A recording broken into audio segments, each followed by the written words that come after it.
नबी पाक सल्लल्लाहु तआला अलैहि वसल्लम की जो आवाज़ मुबारक थी, हाँ, हाँ। वो ख़ुद ही इतनी हसीन थी, जमील थी और उसमें इतना असर था हाय, हाय! कि कुफ़ार इस बात की ख्वाहिश रखते थे कि इनकी कोई आवाज़ ना सुन ले, हुँ, कि इनकी आवाज़ में कलाम कुरान करीम, क्योंकि ये वाक़यात हैं कि जब सरकार सल्लल्लाहु अलैहि वसल्लम से कुरान पाक सुना गया, जी। तो बस वो सुना गया और बड़े बड़े अक्लमंद कहलाने वाले, जिनकी कुफ़ार मक्का अक्ल की मिसालें देते थे, जी, उनकी अक्लें भी दंग रह गईं कि ये कलाम ना कभी सुना ना कभी मालूम हुआ। जी। और वो नबी पाक सल्लल्लाहु अलैहि वसल्लम की एक तो आवाज़ मुबारका के दीवाने, हाँ, हाँ। फिर उस आवाज़ मुबारका से निकलने वाले कलाम की जो हाँ, हाँ, हाँ। कैफ़ियत और मिठास होती वाह, थी वाह, वाह, वाह, वाह! और जो वारिफ़तगी होती थी सुभान अल्लाह! कि ऐसा कलाम था ही नहीं, क्योंकि वो जब रसूल पाक सल्लल्लाहु अलैहि वसल्लम कुरान करीम की तिलावत फरमाते तो ये कलाम किसी मखलूक का नहीं हो सकता, ये बातें तो कई रिवायतों में लिखी हुई मौजूद हैं। है, हाँ जी। तो एक तो ये बात बड़ी बुनियादी थी जी, और ये किसी से मोहब्बत करने के लिए ना उसकी आवाज़ का भी कमाल का होना बहुत ज़रूरी सुभान तो अल्लाह! होता है कि यार उसकी आवाज़ बड़ी प्यारी लगती है। क्या बात है! अच्छा, फिर आवाज़ के साथ साथ बोल हुँ, जो और कह रहा है। जो कह रहा है, तो हुँ, नबी पाक सल्लल्लाहु अलैहि वसल्लम की जो गुफ्तगू पाक थी, उसमें जो लफ्ज़ों का जो आप क्या इंतख़ाब फरमाते हैं, लफ्ज़ खुद आते थे बारगाह रिसालत में कि मैं नबी पाक की ज़बान पर आने की सादत हासिल कर लूँ। मैं कुर्बान जाऊँ, वाह! तो वो जो लफ्ज़ों का जो एक मामला था, फिर जवामिउल कलीम जिसको कहा गया जी, कि नबी पाक सल्लल्लाहु ताला अलैहि वसल्लम जवामिउल कलीम थे कि कम लफ्ज़ों में वो कलाम फरमाते थे जिसमें मायना बड़े गहरे और बड़े तवील माना लिए जा सकते हैं, फिर उस पर बड़े बड़े कलाम किए जा सकते हैं, जवामिउल कलीम। फिर एक और ख़ूबी जो आप सल्लल्लाहु अलैहि वसल्लम के सल्लल्लाहु कलाम के ताल्लुक़ से किताबों में लिखी गई है, जी, वो नबी पाक सल्लल्लाहु अलैहि वसल्लम का कलाम इतना तो ख़ूबसूरत और इतना वाज़ेह होता था कि सुनने वाला गोया के लफ्ज़ों को गिन ले। मैं कुर्बान जाऊँ, वाह! और अच्छा, एक तो ये खूबी तो थी कि ऐसा इस तरह कलाम फरमाना, और दूसरा ये कि जो ख़ास बात होती उसे 3 बार दोहराना, ये भी आपके कलाम का एक कमाल था जी, कि ये करना, जो नॉर्मली हमारे यहाँ ऐसा होता नहीं है। क्योंकि आक, आक, आका सल्लल्लाहु अलैहि वसल्लम ये हिदायत देने के लिए तशरीफ़ लाए, तो आपकी बात को सही तौर पर सुन लिया जाए, समझ लिया जाए, ये बहुत ही ये मकासद का इसको कह सकते हैं, मकसद यूँ पूरा होगा। तो नबी पाक सल्लल्लाहु अलैहि वसल्लम का जो कलाम मुबारक था बात करने का, यानी आप चीखने का अंदाज़ आपके पास था नहीं, जी, आप मतलब कि जैसे हमारे यहाँ बाज़ारी अंदाज़ होता है जो आपस में चीखो पुकार के साथ बातें करते हैं, नबी पाक सल्लल्लाहु अलैहि वसल्लम का ऐसा अंदाज़ पाक नहीं था। अच्छा, आप सल्लल्लाहु ताला अलैहि वसल्लम के ताल्लुक़ से किताबों में लिखा है कि आप तवील खामोशी वाले थे, हुँ, जी, तवील खामोशी वाले थे, और आपकी ज़बान मुबारक से कभी कोई कलाम फ़ुज़ूल अदा ना हुआ। तवील खामोशी वाले थे, कलाम कभी कोई फ़ुज़ूल अदा ना हुआ, और नबी पाक सल्लल्लाहु अलैहि वसल्लम की जो हदीसें हैं वो हज़ारों की तादाद में, यानी यूँ समझिए कि खामोशी पर रहकर इतनी तवील खामोशी का मिजाज मुबारक, और फिर उसमें किसी भी लफ्ज़ को फ़ुज़ूल आने की इजाज़त ना होना, कि फ़ुज़ूल लफ्ज़ तो वहाँ आने की इजाज़त ही नहीं थी उसको। और दूसरा ये कि फिर इतना कलाम भी साथ होना कि जिसकी हज़ारों हदीसें और हज़ारों हदीसों की किताबें लिख ली गईं, और फिर उसको मतलब कि अलग अलग किया गया, और ज़िंदगी भर के मौज़ूआत को नबी पाक सल्लल्लाहु अलैहि वसल्लम के उन इरशादात से उन मौज़ूआत को निकाल कर अपने लिए रोशनी निकाली जा सकती है। जी, तो ये जो चीज़ें हैं ना, ये बड़ा एक खूबसूरत अंदाज़ है नबी पाक सल्लल्लाहु अलैहि वसल्लम के कलाम गुफ्तगू फरमाने का। का। फिर बयान के दौरान जब वाज़ फरमाना होता था, उस वक़्त की कैफ़ियत, जी, सहाबा कराम के दरमियान बैठना, उस वक़्त के कलाम की कैफ़ियत, सुभान अल्लाह, मुख्तलिफ़ अंदाज से मुख्तलिफ़ कलाम की कैफ़ियतें होती थी। सुभान फिर अल्लाह, गुफ्तगू के बातचीत के दौरान नबी पाक सल्लल्लाहु अलैहि वसल्लम की मुस्कुराहट और तबस्सुम का मामला, सुभान अल्लाह, तो वो एक फिर चेहरे मुबारका से इस बात का ज़ाहिर हो जाना कि नबी पाक सल्लल्लाहु अलैहि वसल्लम को कौन सी बात पसंद आई, कौन सी बात पसंद नहीं आई, जी, चेहरे पाक से वो बातें ज़ाहिर हो जाती थी, सहाबाए कराम उसको समझ लिया करते थे। तो यूँ नबी पाक सल्लल्लाहु अलैहि वसल्लम की जो गुफ्तगू थी और फिर इन तमाम तर चीज़ों के साथ अब आका सल्लल्लाहु ताला अलैहि वसल्लम का गुफ्तगू के ताल्लुक़ से, बातचीत के ताल्लुक़ से उम्मत की रहनुमाई करना, सुभान अल्लाह, अपने ग़ुलामों की रहनुमाई करना, मन समाता नजा, जो चुप रहा उससे नजात पाए, सुभान अल्लाह, जो अल्लाह और क़यामत के दिन पर ईमान रखते उसे चाहिए कि अच्छी बात करे नहीं वरना चुप रहे, खामोश रहे। ऐसा ही, तो इस तरह और बहुत सारे आपको रिवायतें जो खामोशी के ताल्लुक़ से, उम्दा कलाम करने के ताल्लुक़ से, अच्छा फिर फ़हूश यानी गंदा बुरा कलाम ना करने के ताल्लुक़ से, फिर इसके ताल्लुक़ से वईदात मौजूद है कि करेगा तो उसके लिए क्या सज़ाएँ हैं। फिर अपनी गुफ्तगू में हमें गाली नहीं रखनी, ताना नहीं रखना, तंज़ नहीं रखना, झूठ नहीं रखना, इस तरह की फिर वो अलग अलग मौज़ूआत पर अलग अलग रिवायतें हमें मिलती हैं जी, कि नबी पाक सल्लल्लाहु अलैहि वसल्लम ने जिस तरह फरमाया है कि अपने ग़ुलामों को, अपनी उम्मत को कि आपने बात ऐसी करनी है, यानी जी, मतलब सब लोगों से आपके इरशादात मौजूद हैं कि आपने इस तरह बोलना है और इस तरह नहीं नहीं बोल, बोलना। अक्लमंद की और बेवकूफ़ की अलामत ये लिखी गई है जी, कि अक्लमंद का जो दिल है वो ज़बान के पीछे है, यानी पहले वो दिल से रुजू करता है फिर ज़बान पर लाता है, सही, और बेवकूफ़ की जो ज़बान है ना वो दिल के ऊपर है, जो दिल में आया वो ज़बान पर निकल वो बोल दिया। असल में पहले तोलो बाद में बोलो का हमारे यहाँ कॉन्सेप्ट कम से कम होता है, होता चला जा रहा है। तो आदमी को सोच समझ फिर बात करते हुए दिल आज़ारी से बचना है जी, कि लोगों की दिल जोई करनी है, ऐसी गुफ्तगू करनी है जिससे सामने वाले का दिल खुश आ जाए। तो ये सारी चीज़ें जो शरीयत मुतहरा और मुख्तलिफ़ अहकाम, मुख्तलिफ़ अक़वाल और हदीसों से हमें जो चीज़ें मिल रही होती हैं, इससे हमारे क्योंकि वो एक किताब में लिखा है कि तुम्हारा वास्ता जिस्मों से कम दिलों से ज़्यादा पड़ता है। सुभान, और क्योंकि जिस्मों से वास्ता क्या पड़ता है, कौन जिस्म के साथ हाथापाई करता है, करता बंदा लफ्ज़ा पाई है। अच्छा, बदन का घाव भर जाता है, दिल पे लगा घाव जल्दी भरता नहीं, नहीं है। तो यूँ ज़बान का जो इस्तेमाल है जी, और इसका अच्छा इस्तेमाल, इसका फ़ुज़ूल इस्तेमाल, जी, कि यही ज़बान है कि कोई कलीमा ऐसा अदा करता है जी, कि अल्लाह पाक उससे राज़ी हो जाता है। सुभान अल्लाह, तो यही ज़बान है कि कलीमा ऐसा अदा करता है कि अल्लाह पाक उससे नाराज़ हो जाता है। जी, अच्छा, यही कलिमा है, यही ज़बान है कि जिससे ये मतलब कि ईमान वाले और ईमान को ताज़ा करने वाली बातें करता है।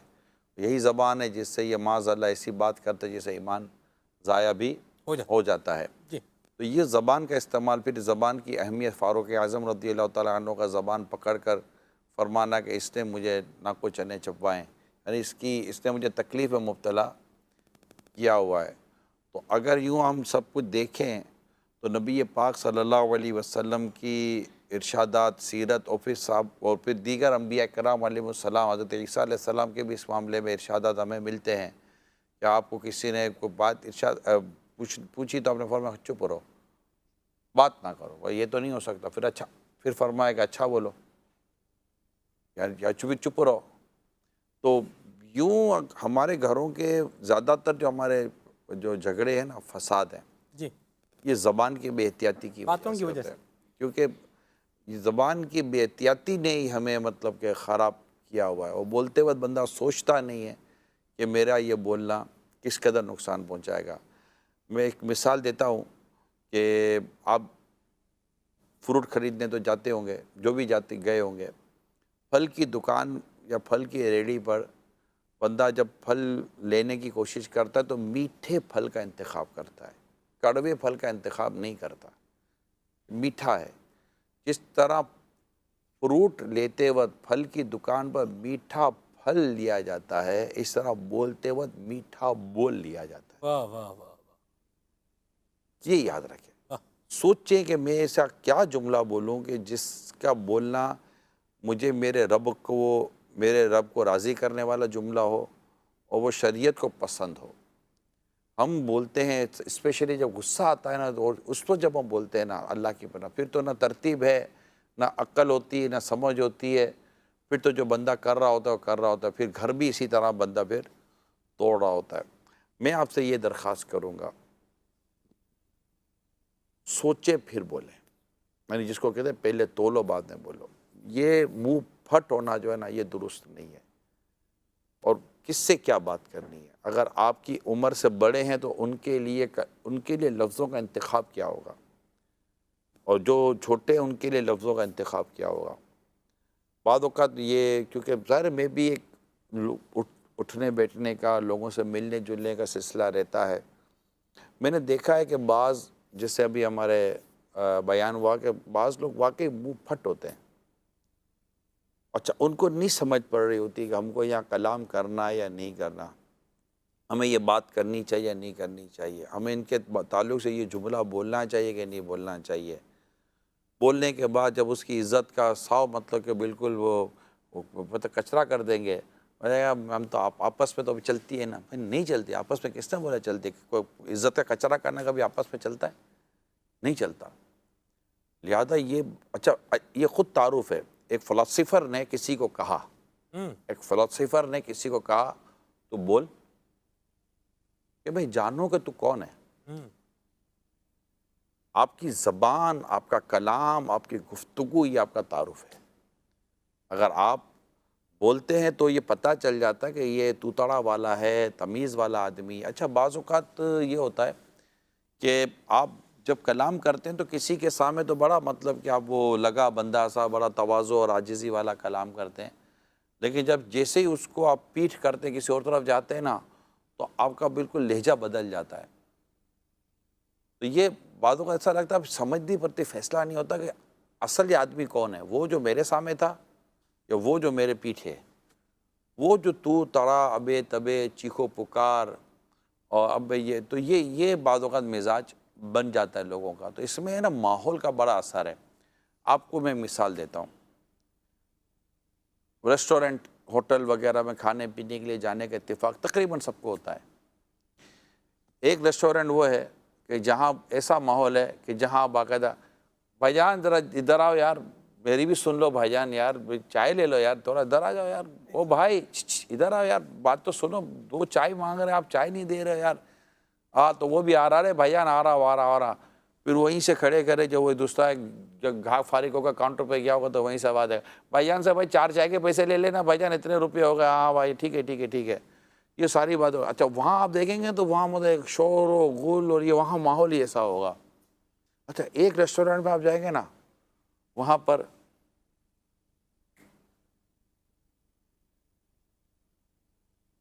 उसको बुलाना, आवाज़ ही नहीं निकलती, वो भी आकर बात नहीं करेगा सर। अच्छा, वहाँ मतलब पिन ड्रॉप साइलेंस ना, वो रेस्टोरेंट होते हैं, माहौल ऐसा बना हुआ होता है, आदमी बोलता नहीं है, और मतलब बोलते हुए वो उसको 10 दफ़ा ख्याल आता है यार यहाँ बोलना चाहिए कि नहीं बोलना चाहिए। तो माहौल जो है ना, ये बड़ा मतलब के असर डालता है। अब बैठते उठते कहाँ हैं ये ना, ये जब आपके साथ कोई उठेगा बैठेगा तो अंदाज़ा हो जाएगा यार ये बैठता उठता किनके साथ है।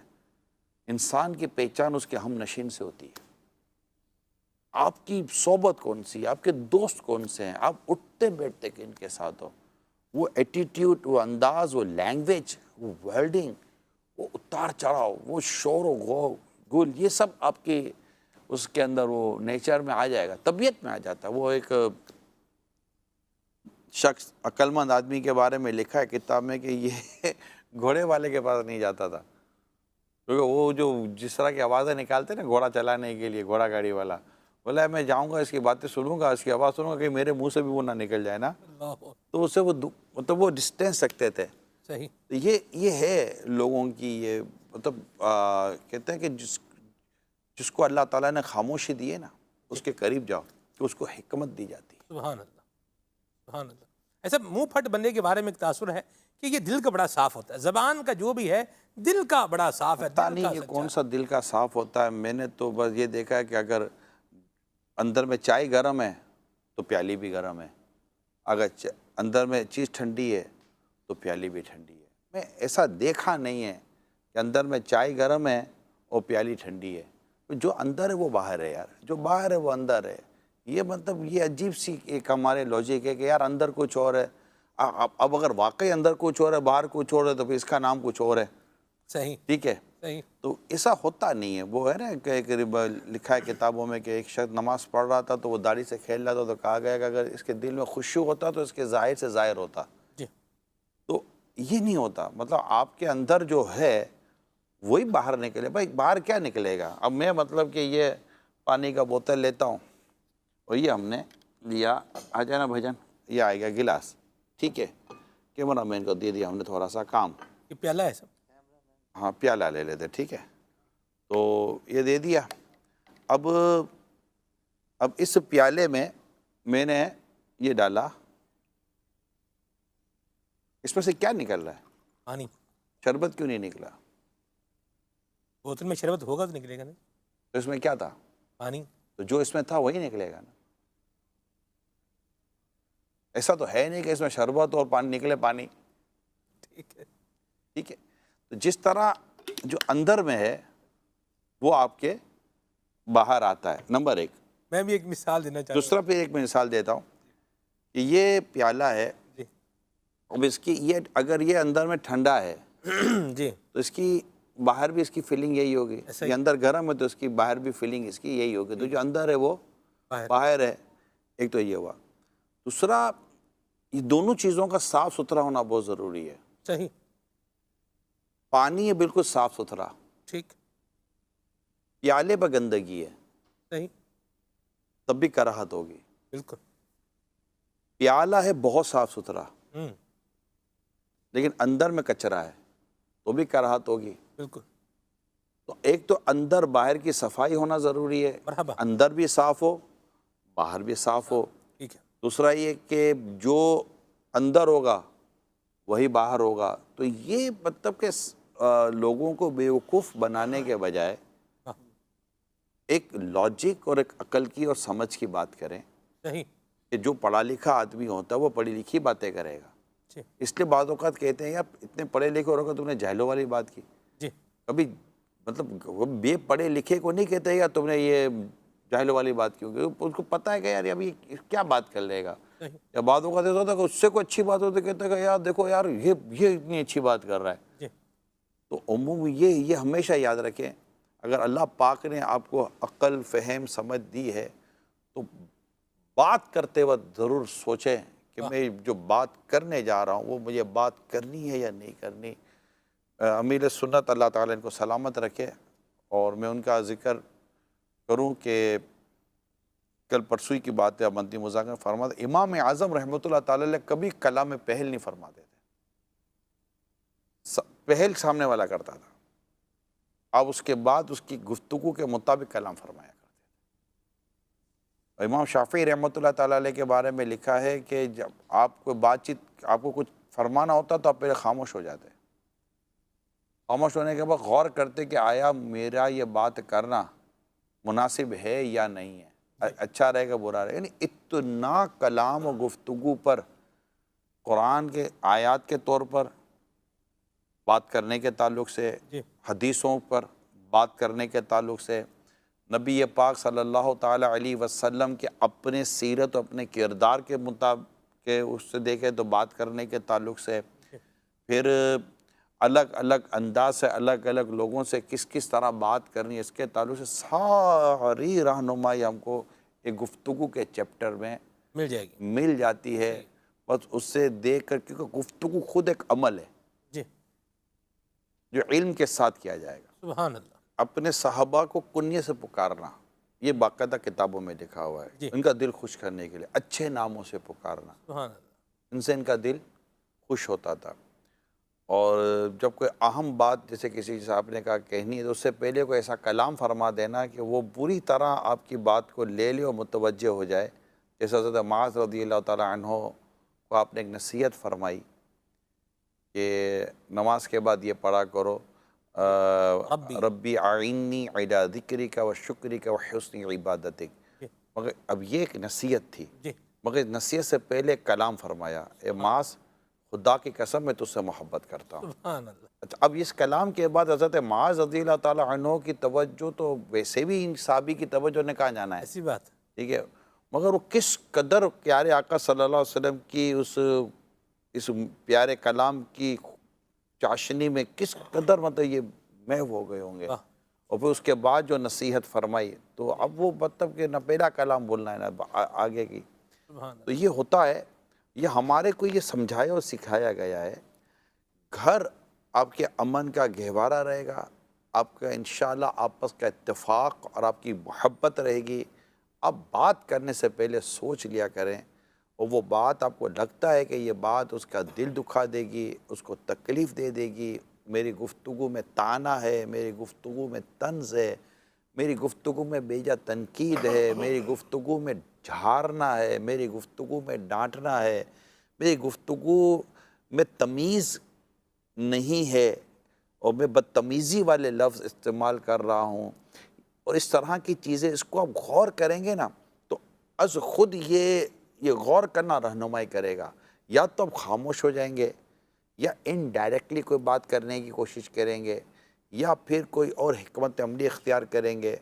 क्योंकि जहाँ आपके कलाम से दूसरों को तकलीफ़ पहुँची है, याद रखिए कि ये जो आपके कलाम ने, आपकी गुफ्तगू ने जो किसी और को तकलीफ़ पहुँचाई है, उस तकलीफ़ ने आपके किरदार के किसी न किसी कोने को मुतासिर भी किया होगा, और आपका किरदार कहीं ना कहीं डैमेज ज़रूर हुआ होगा, क्योंकि आपकी बातों से किसी को तकलीफ़ पहुँची है। जब आप किसी को तकलीफ़ पहुँचाते हैं ना, तो उसके दिल में आपकी जो भी जगह थी, उसमें कहीं ना कहीं किसी न किसी हिस्से में कमी लाजमी आ जाती है। फिर आपकी माफ़ी और उसको राज़ी करना दोबारा गोया के एक मैले कपड़े को धोने वाला काम करता है, और उसको आप उजला करने की कोशिश करते हैं, फिर दिल में जगह बनाने की कोई सूरत पैदा हो जाती है। तो बंदा मतलब कि ये जो ज़्यादा बोलता है ज़्यादा ख़ताएँ करता है। जी। लिहाजा हो सके तो कम कलाम करें और उम्दा कलाम करें। मैं दोबारा मैं वो 2 हदीसें सुना देता हूँ। मन समाता नजा, जो चुप रहा उसने नजात पाई।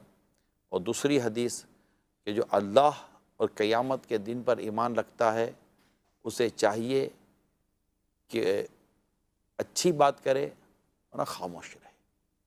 तो आपस में भी ये अंदाज़ अगर आपने रखा, दोस्तों में भी अंदाज़ रखा, रेड लाइन क्रॉस नहीं की, तो इंशाअल्लाह ताला आपके ताल्लुकात भी अच्छे रहेंगे, और आपका अंदाज़ भी इंशाअल्लाह उम्मीद है कि एक दूसरे के साथ उम्दा रहेगा। वरना शायद ऐसा ना हो कि तकलीफ़ हो जाए, पार्टनरशिप टूट जाती हैं, दोस्तियाँ टूट जाती हैं, दोस्तियाँ दुश्मनियों में बदल जाती हैं। बीवी गौर करे कि मुझे मेरे शौहर से बात क्या करनी है, मैं इससे कौन सी बात करूं जिससे उसको तकलीफ़ ना पहुंचे, और शौहर इस बात को लाजिम करे कि मैं ऐसा जुमला ना कहूं जिसको तकलीफ़ ना पहुंचे। दोनों एक दूसरे की हक़ अदा करें, दोनों एक दूसरे की दिलजोई वाले काम करेंगे, इंशाल्लाह आपका ये अमल आपकी औलाद को बहुत अच्छा असर डालेगा, और आपका घर इंशाल्लाह ये प्यार और मोहब्बत का गहवारा रहेगा। आपस की नाराज़गी हो जाती है, नाराज़गी में ज़बान बेकाबू नहीं होनी चाहिए, सुभान ये याद रखिएगा। ज़बान को लगाम दें, वरना फिर अपना किया हुआ बाद में बहुत पछताना पड़ता है, बहुत पछताना पड़ता है। बाज़ औक़ात आदमी बात करते करते इतना रफ़ बोल देता है और इतना आउट ऑफ वे जाकर बात कर देता है कि फिर जब उसको थोड़ी देर के बाद एहसास होता है मैंने क्या कह दिया, तो उसको लपेटने में इसकी ज़िंदगी निकल जाती है। पानी सर से गुजर जाता है जी। बहुत बहुत तकलीफ़ हो जाती है। यानी कि ज़बान का वो कहते हैं ना कि वो ज़बान से निकला हुआ जुमला जी। ये तीर की तरह, जो कमान से तीर निकला वापस नहीं आता, वो निकल गया बस। और अगर यही गुफ्तगू सोशल मीडिया पे निकल गई तो फिर वहाँ निकल गई कि अल्लाह की पनाह, अल्लाह रहम फिर नहीं काबू आती। अल्लाह हमारे हाल पर है।